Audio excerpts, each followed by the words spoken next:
നമസ്കാരം, രുചിയുടെ ലോകത്തിലേക്ക് എല്ലാവർക്കും ഒരിക്കൽ കൂടെ സ്വാഗതം. അപ്പോൾ ഇന്നത്തെ നമ്മൾ റെസിപ്പി എന്ന് പറയുമ്പോൾ ഒരു കറിയാണ്, സിമ്പിളായിട്ടുള്ളൊരു കറിയാണ്. നമുക്ക് ചപ്പാത്തിക്കും അതുപോലെ തന്നെ ഉഴുന്ന് ദോശ, ഇഡ്ഡലി, ഇനിയിപ്പോൾ ഉഴുന്ന് ദോശ എന്നല്ലാതെ നമ്മൾ അരിദോശയില്ലേ അതിൻ്റെ കൂടെയൊക്കെ കഴിക്കാൻ പറ്റിയൊരു അടിപൊളി കറിയാണ്. ഇതിനിപ്പോൾ അധികം ഒരുപാട് സംഭവങ്ങളൊന്നും ഇൻഗ്രീഡിയൻസ് ആയിട്ടില്ല. മെയിനായിട്ടുള്ളത് കടലമാവാണ്. അതിപ്പോൾ ഇതൊന്ന് സ്നാക്സൊക്കെ ഉണ്ടാക്കാൻ ഒരുവിധം വീടുകളിലൊക്കെ ഉണ്ടാവും. പിന്നെ വേണ്ട കാര്യങ്ങൾ എന്ന് പറയുമ്പോൾ നമ്മൾ ഡെയിലി ഉപയോഗിക്കുന്ന കാര്യങ്ങളുമാണ് കേട്ടോ. നമുക്ക് പെട്ടെന്നൊരു കറിയൊക്കെ ഉണ്ടാക്കണം തോന്നുമ്പോൾ ഉണ്ടാക്കാൻ പറ്റിയതാണ്. അപ്പോൾ നമുക്ക് നോക്കാം കടലമാവല്ലാതെ എന്തൊക്കെ കാര്യങ്ങളാണ് വേണ്ടതെന്നും എങ്ങനെയാണ് ഇത് ഉണ്ടാക്കുന്നതെന്നും. അപ്പോൾ നമുക്ക് പരിപാടി തുടങ്ങാം. ആദ്യത്തെ പരിപാടി എന്ന് പറഞ്ഞാൽ എന്താണ്? കട്ടിംഗ് ആണ്. അപ്പോൾ നമുക്ക് ഇതിലേക്ക് ആവശ്യമായിട്ട് ഒരു സവാള വേണം. അപ്പോൾ ആ സവാള കട്ട് ചെയ്ത് കൊടുക്കാം. അതുപോലെ തന്നെ ഒരു തക്കാളി കൂടെ വേണം. അപ്പോൾ ആ തക്കാളി നമുക്ക് കട്ട് ചെയ്ത് കൊടുക്കാം.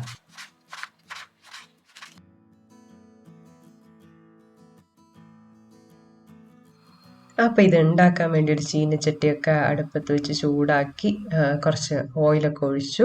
ഒരു 1/2 ടീസ്പൂൺ കടുക് പൊട്ടി വരുന്ന സമയത്ത് നമുക്കതിലേക്ക് ഒരു 1/4 ടീസ്പൂണോളം ജീരകം കൂടെ ചേർത്ത് കൊടുക്കാം. കുറച്ച് കൂടുതലൊക്കെ അതിൻ്റെ ടേസ്റ്റ് ഇഷ്ടമുള്ളവർക്ക് അതും അത്രയും ചേർത്ത് കൊടുക്കാം കേട്ടോ.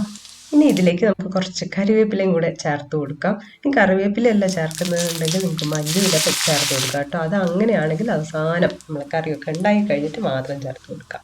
ഇനി ഇതിലേക്ക് നമ്മൾ അരിഞ്ഞു വെച്ചിരിക്കുന്ന സവാള ആദ്യം ചേർക്കാം. എന്നിട്ട് ആവശ്യമായിട്ടുള്ള ഉപ്പും ചേർത്തിട്ട് ഒന്ന് വഴറ്റി കൊടുക്കാം കേട്ടോ. ഒരു നമ്മൾ പറയുന്ന ട്രാൻസ്പെറൻറ്റ് കളർ ആയിരുന്നേരം ഒന്ന് വഴറ്റി കൊടുക്കാം.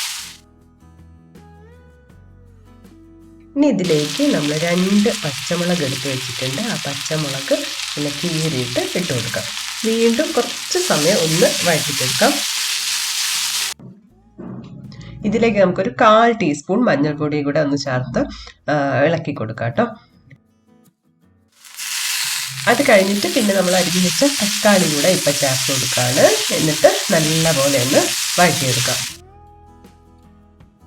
സവാളയും തക്കാളിയൊക്കെ നല്ലപോലെ വാടി വരുന്ന സമയം കൊണ്ട് ചെറിയൊരു പരിപാടിയുണ്ട്. ഇതാണ് നമ്മളെ മെയിൻ ഇൻഗ്രീഡിയൻറ്റ്. കടലമാവ് 1/4 കപ്പാണ് നമ്മൾ എടുത്തിരിക്കുന്നത്. അത് കുറച്ച് വെള്ളം ഒഴിച്ചിട്ട് നല്ലപോലെ ഒന്ന് കലക്കിയെടുക്കുകയാണ്, കട്ട കെട്ടാത്ത രീതിയിൽ. അപ്പോൾ നമ്മൾ ശരിക്കും ഇതിൽ ചേർക്കുന്ന വെള്ളം എന്ന് പറഞ്ഞാൽ നമുക്ക് വേണ്ട ഗ്രേവിക്ക് അനുസരിച്ചാണ്. അപ്പോൾ നല്ലപോലെ കട്ടയാവും, ഗ്രേവി ഭയങ്കര തിക്കാവും. അപ്പോൾ കൂടുതൽ വെള്ളം ഒഴിച്ചു കൊടുക്കാം. ഞാനിപ്പോൾ ഇവിടെ ഒരു 1/4 കപ്പ് എടുത്തു. ഇനി ഒരു 1/2 കപ്പിൽ കലക്കി എടുക്കുകയാണ്. പിന്നെ ആവശ്യം നോക്കിയിട്ട് കറിയുടെ ഇതിലേക്ക് ഒഴിച്ചു കൊടുത്താൽ മതി. ഗ്രേവിക്ക് ആവശ്യമായ വെള്ളം ഒഴിച്ചു കൊടുത്താൽ മതി. അപ്പോൾ ഇത് റെഡി ആയിട്ടുണ്ട്.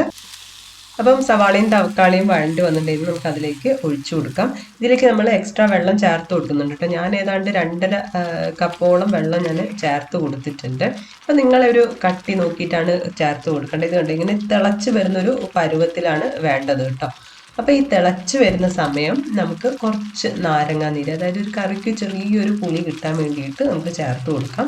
തക്കാളിക്ക് പുളി ഉണ്ടെങ്കിൽ ഇതിൻ്റെ ഒരു ആവശ്യമില്ല. അതുപോലെ തന്നെ ആ ഒരു പുളി അത്ര ഇഷ്ടമില്ലാത്തവർക്കാണെങ്കിൽ അത് അവോയ്ഡ് ചെയ്യാൻ പറ്റുന്നതാണ്.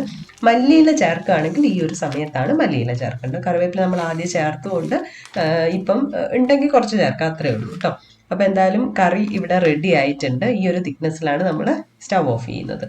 അപ്പം കറി ഇവിടെ റെഡി ആയിട്ടുണ്ട്. നമ്മൾ കടലമാവ് ആണ് ഉപയോഗിച്ചത്. അപ്പോൾ അതിൻ്റെ കൂടെ നമ്മൾ എപ്പോഴും വീട്ടിലുണ്ടാവുന്ന സവാള അതുപോലെ തന്നെ തക്കാളി മാത്രമാണ് ആവശ്യം. നമുക്ക് പെട്ടെന്ന് ഉണ്ടാക്കിയെടുക്കാം. ഇതിപ്പോൾ ചപ്പാത്തിക്ക് മാത്രമല്ല കേട്ടോ, ദോശയ്ക്കും അതുപോലെ തന്നെ ഇഡ്ഡലിക്കും നല്ലൊരു കോമ്പിനേഷനാണ്. അപ്പോൾ എല്ലാവരും ട്രൈ ചെയ്ത് നോക്കല്ലോ. ട്രൈ ചെയ്ത് നോക്കിയാൽ മാത്രം പോരാ, നിങ്ങളുടെ ഫീഡ്ബാക്കൊക്കെ കമൻസ് ആയിട്ട് അറിയിക്കുകയും വേണം.